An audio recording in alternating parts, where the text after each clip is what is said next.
A royal guard just shattered decades of protocol on live television, and what he revealed about Melania Trump has the internet in complete chaos. Sergeant Ellis, a man who survived 2 tours in Afghanistan and 8 years of unwavering palace service, finally reached his breaking point when pressed about the 7-minute security lockdown during the Trump state visit. The intercepted letter, he describes the panic that followed the embarrassing truth that palace security desperately tried to hide, is about to blow your mind. Before we dive into the full story, make sure to like and subscribe for more untold moments like this, and drop a comment to tell us where in the world you're watching from.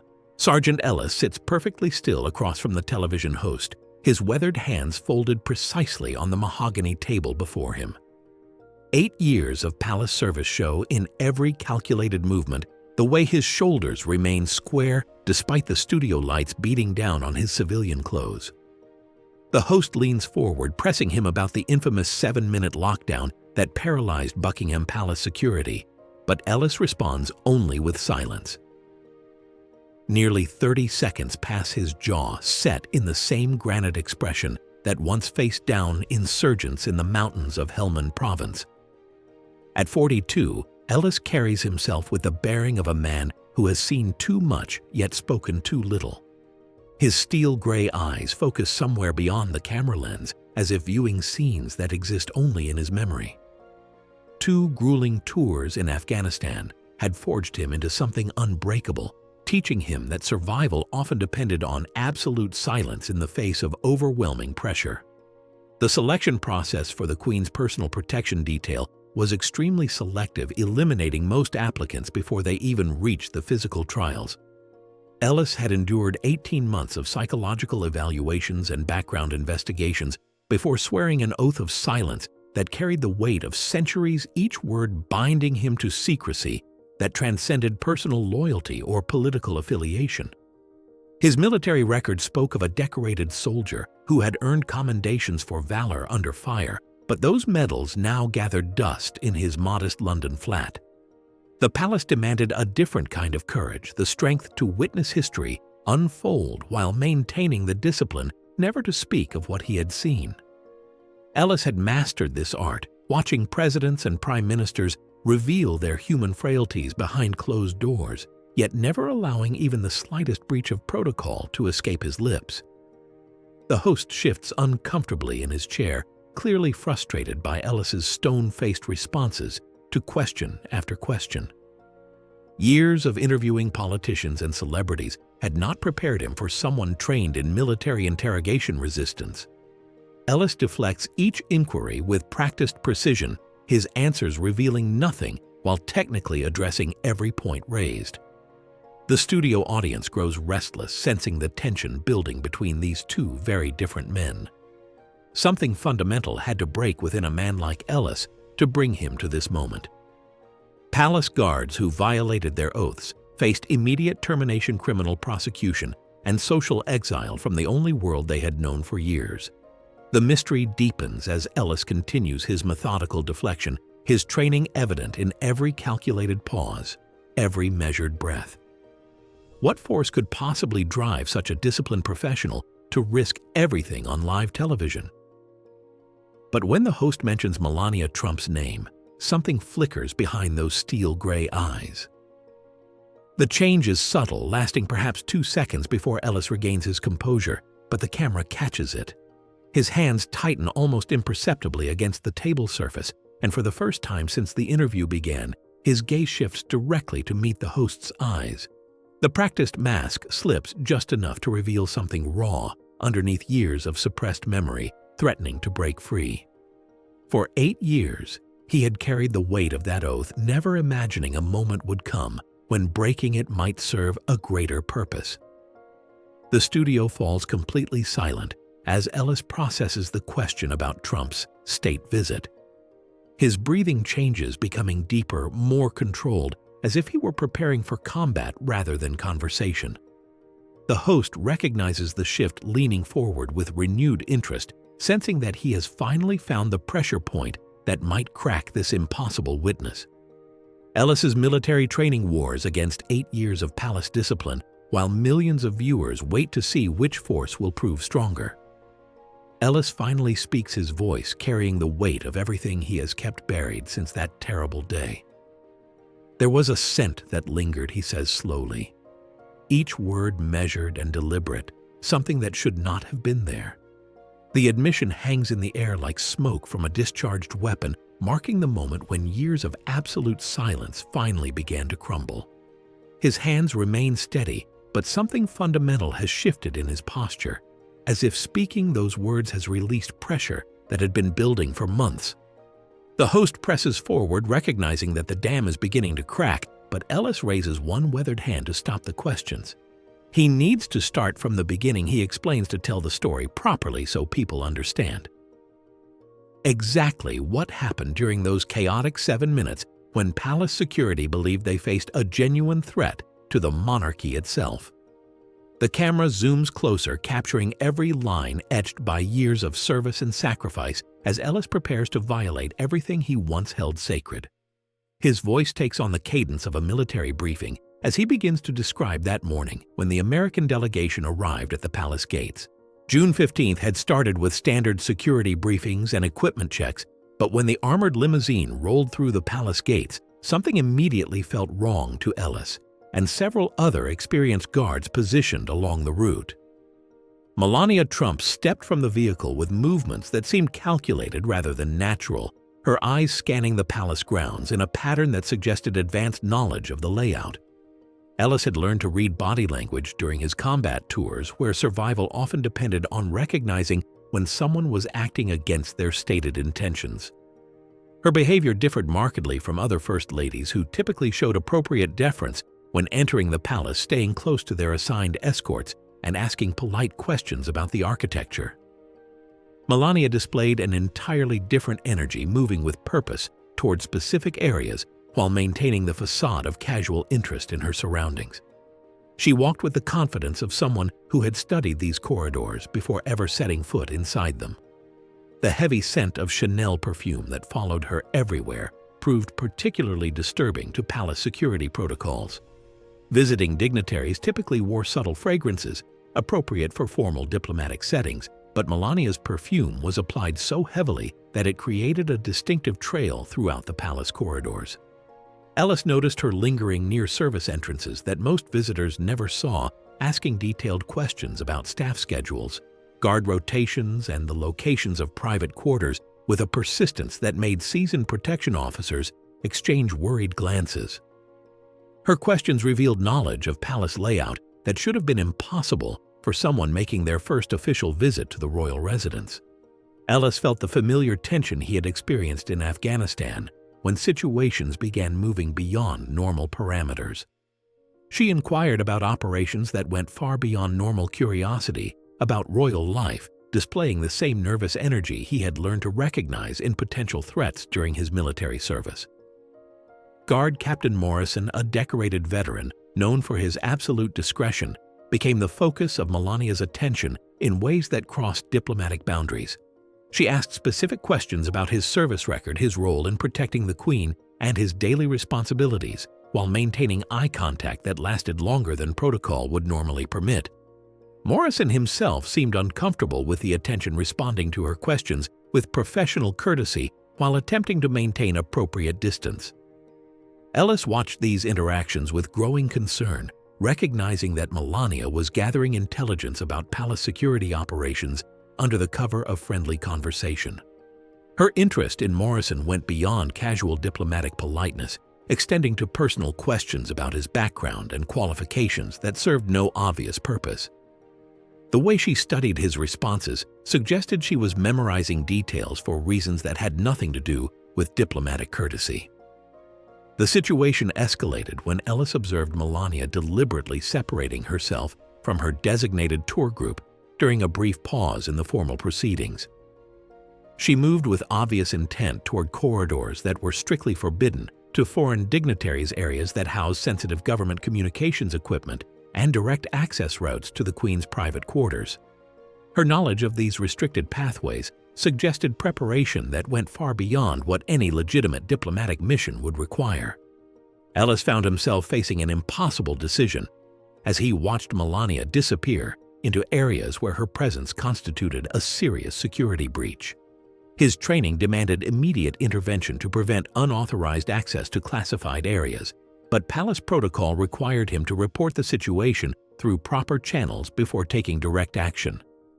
The chain of command existed for good reasons, but in this moment it created delays that would prove catastrophic for palace security. He radioed his concerns to the Security Command Center, describing Melania's unauthorized movement into restricted areas while maintaining his assigned position according to established procedures.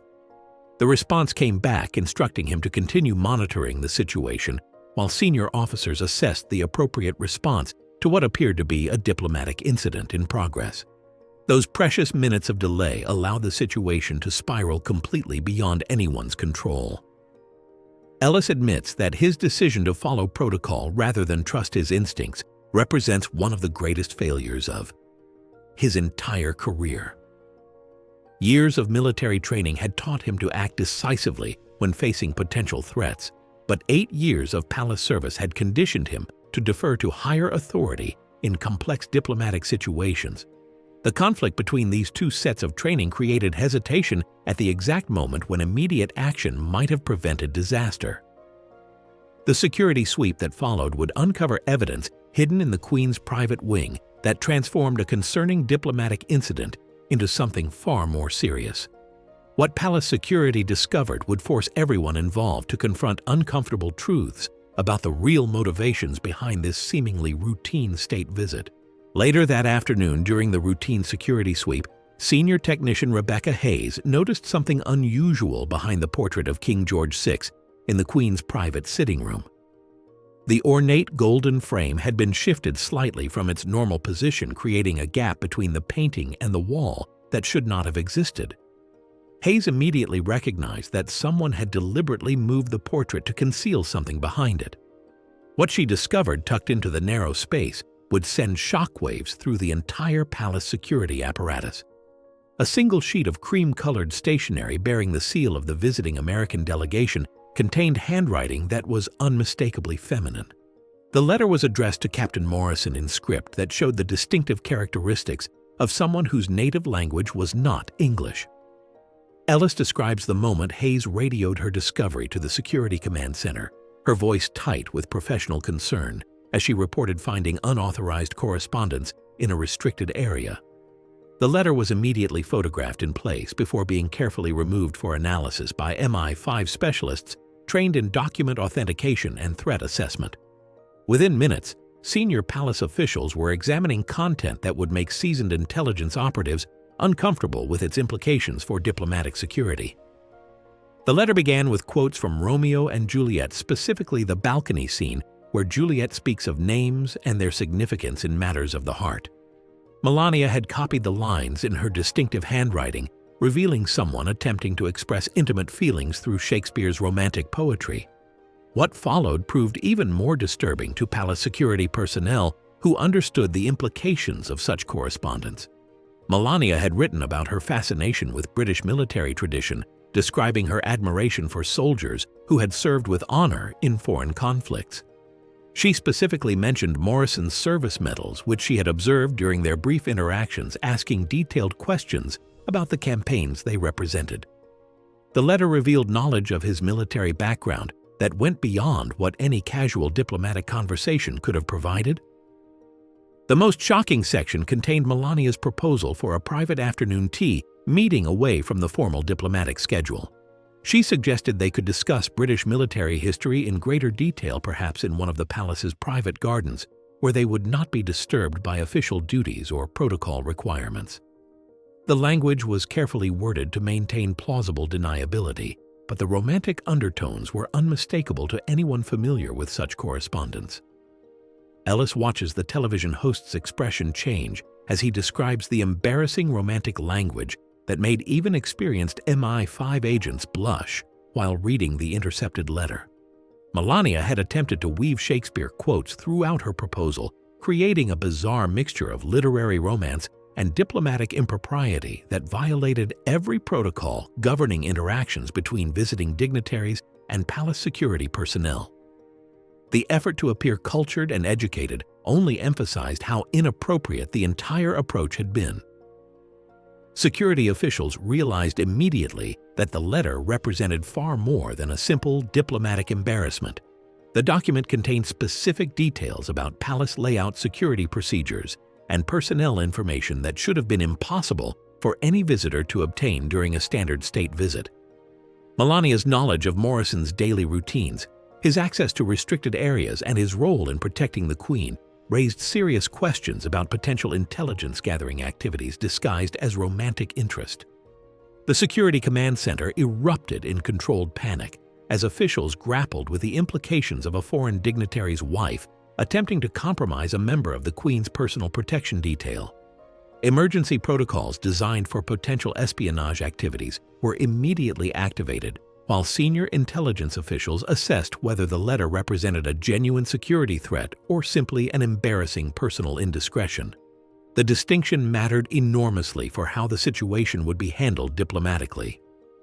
Experts confirmed the distinctive Slovenian-influenced script as authentic, written by Melania Trump during her visit to the palace.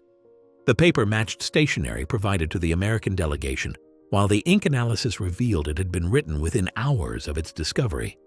Forensic experts found no evidence of forgery or manipulation, meaning palace. Security faced the uncomfortable reality that a visiting First Lady had attempted to seduce a royal guard. The letter also contained details that only someone with inside knowledge of palace operations could have known, including references to specific security procedures and staff schedules that were never discussed during official tours. This intelligence suggested either extensive advance preparation or assistance from someone with legitimate access who had provided classified information. Both possibilities carried serious implications for palace security that went far beyond personal embarrassment. Ellis confirms that senior officials immediately recognized the letter as authentic correspondence that revealed potential vulnerabilities in their protection of both the royal family and sensitive government operations. What had begun as a routine security sweep had uncovered evidence of behavior that threatened to create an international incident involving longtime allies. The discovery would force immediate confrontation with Melania about intentions that could no longer be ignored or diplomatically overlooked by palace authorities who understood exactly what they had found hidden behind that portrait. Ellis leans back slightly, his steel-gray eyes focusing on something beyond the studio cameras as he describes the confrontation that would transform a diplomatic embarrassment into a full-scale security crisis. Chief Inspector Margaret Thornton approached Melania in the blue drawing room during preparations for that evening's state dinner, carrying the intercepted letter in a sealed evidence folder. Her 23 years of experience in royal protection had taught her to handle sensitive situations with absolute discretion. But what happened next shattered every assumption about how a trained diplomat would respond when confronted with evidence of improper behavior. Thornton presented the cream-colored stationery with professional courtesy that masked the severity of what palace security had discovered, explaining that a security matter required immediate clarification before the evening's events could proceed. Instead of offering explanations or expressing regret for any misunderstanding, Melania's face drained of color as she stared at the letter. The transformation was immediate and complete, her composed diplomatic demeanor collapsing into something approaching panic as she realized the implications of what had been found hidden behind the royal portrait. Without warning or explanation, Melania bolted from the blue drawing room, moving with desperate urgency toward corridors that were strictly forbidden to visiting dignitaries. Ellis and other guards immediately recognized that her flight pattern was not random panic, but purposeful movement toward specific destinations within the palace complex. Her route led directly toward the Queen's private elevator system, navigating service corridors and maintenance areas, with confidence that suggested detailed advance planning rather than desperate improvisation. Silent alarms began activating throughout the palace complex as motion sensors detected unauthorized presence in restricted zones, triggering the piercing electronic wail that signaled the highest level of security breach possible. The Security Command Center erupted in controlled chaos as multiple alert systems registered potential threats to areas containing the most sensitive government communications equipment. Armed response teams mobilized immediately following protocols designed for potential assassination attempts, with colleagues who had been preparing for routine dinner service duties suddenly racing through palace corridors with weapons drawn. The 7 minutes that followed tested every aspect of palace security as alarms wailed and armed teams rushed through increasingly sensitive areas of the palace complex.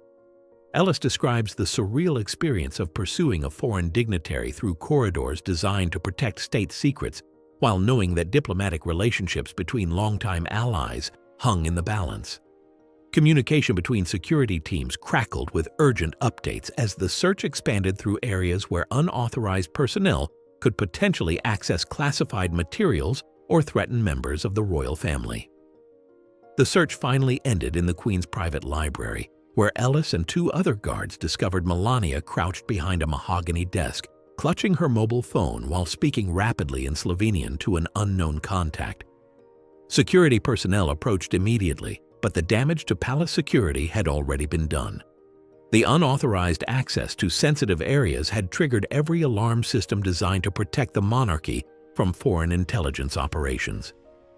Ellis admits that the security breach was unprecedented, in his experience requiring activation of complete lockdown protocols that had not been implemented since the IRA bombing campaigns of the 1980s. Every entrance to the palace was sealed, while additional security teams conducted comprehensive sweeps to ensure no surveillance devices had been planted during Melania's unauthorized access to restricted areas. The response consumed resources and personnel far beyond what any normal diplomatic incident would require.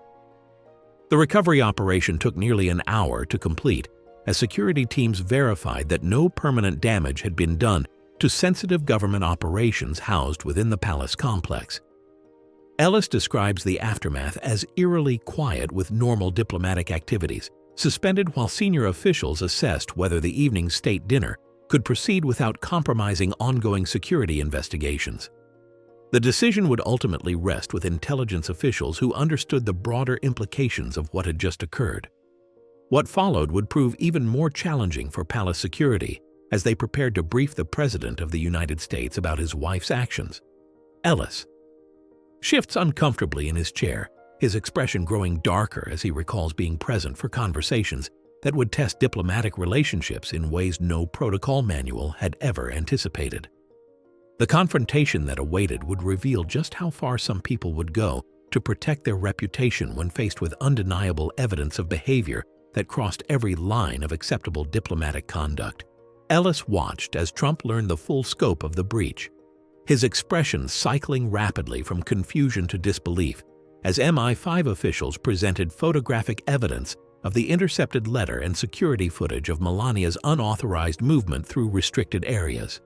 The briefing began with diplomatic language designed to minimize confrontation, but the undeniable documentation left no room for misinterpretation or spin.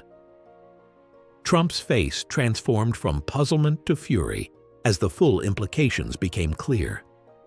Ellis describes witnessing a man who built his reputation on controlling narratives suddenly confronted with facts that could not be dismissed through force of personality. The photographic evidence combined with detailed security reports created a record that no amount of bluster could overcome. The immediate response was complete denial, despite overwhelming evidence presented by officials with decades of experience handling sensitive diplomatic situations.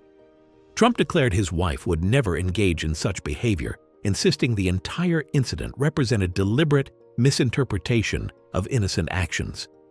When denial proved ineffective, he shifted tactics, blaming palace security for manufacturing a crisis to embarrass the American delegation, claiming proper protocols had not been followed. The confrontation escalated as Trump began threatening diplomatic consequences if word reached media outlets demanding that all evidence be destroyed and everyone involved sign additional confidentiality agreements. Ellis describes the surreal experience of watching a visiting head of state attempt to dictate security procedures to personnel responsible for protecting the British monarchy. His demands became increasingly unrealistic as officials made clear they would not ignore documented security breaches. Throughout this heated exchange, Melania remained completely silent, refusing to make eye contact with either her husband or the security officials who had discovered her letter.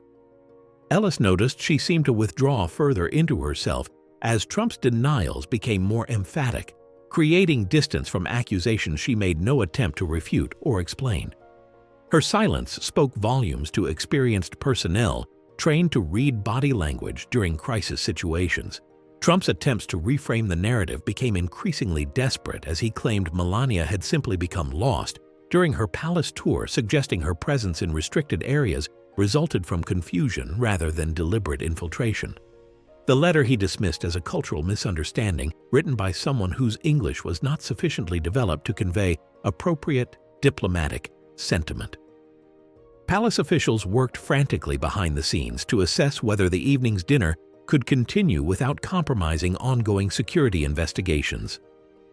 The moment Trump realized the true severity occurred when Chief Inspector Thornton informed him that MI5 had classified the incident as a potential intelligence breach requiring formal investigation procedures.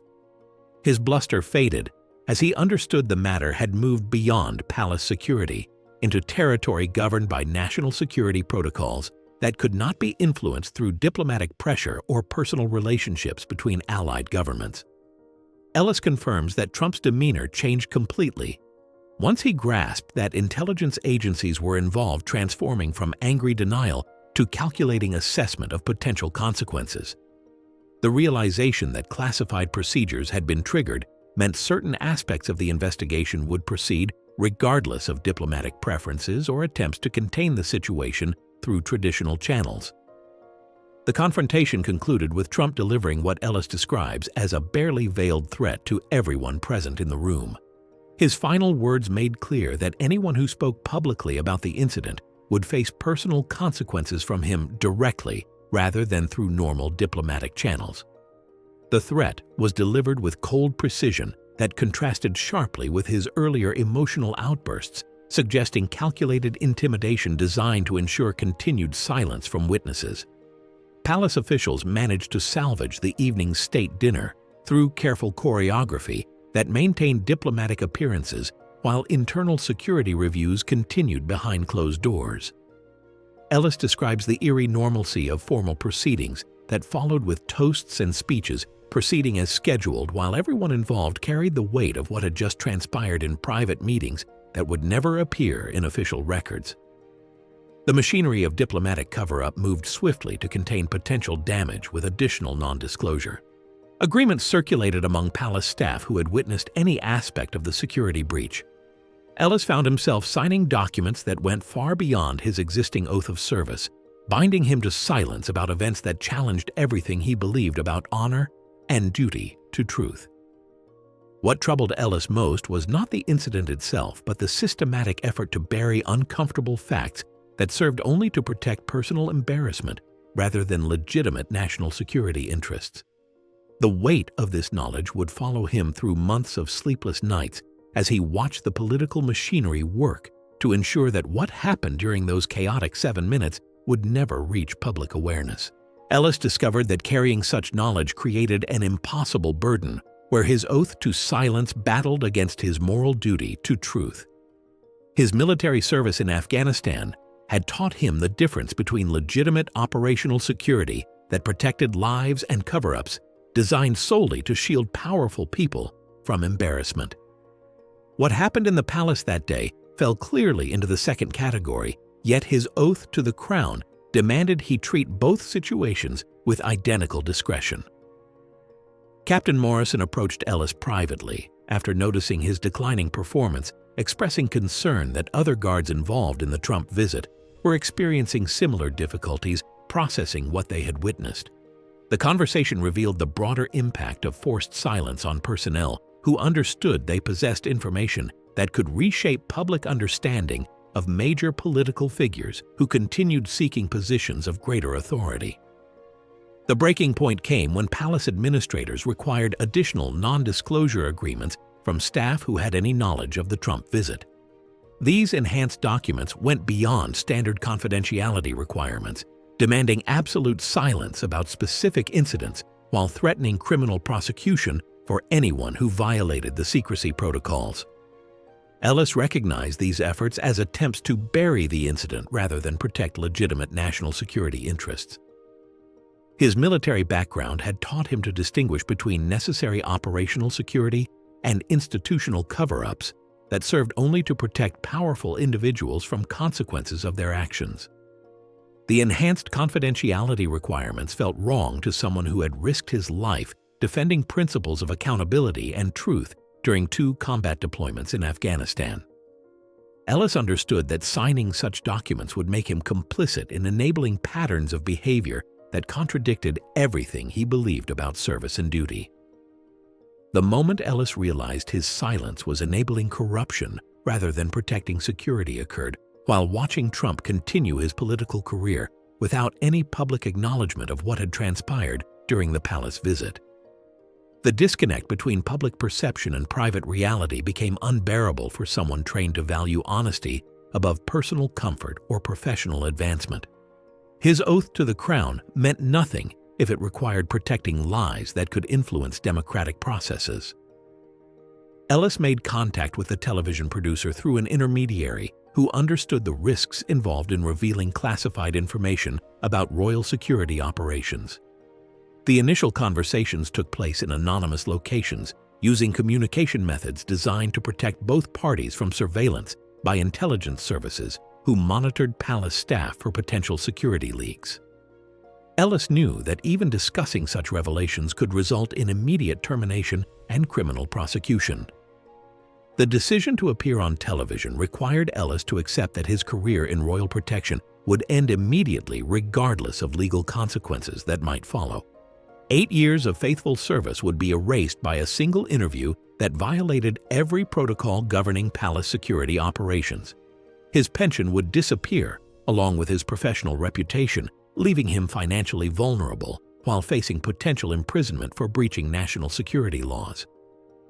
What sustained Ellis through this decision was his understanding that some truths transcend personal loyalty to institutions when those institutions enable behavior that threatens democratic principles.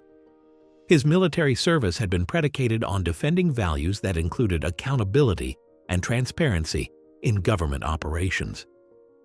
Protecting palace secrets that served only to hide embarrassing personal conduct violated the deeper oath he had taken to serve his country with honor and integrity. The producer explained that broadcasting such revelations would require extensive legal review and verification procedures that could take months to complete.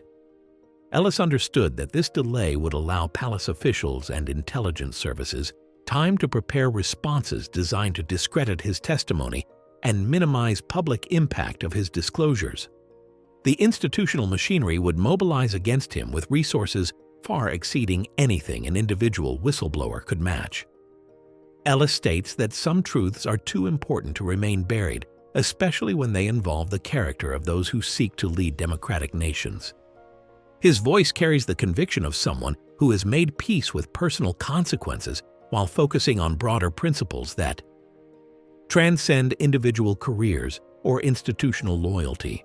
The public deserves to know what really happened during those 7 minutes when palace security believed they faced a genuine threat to the monarchy.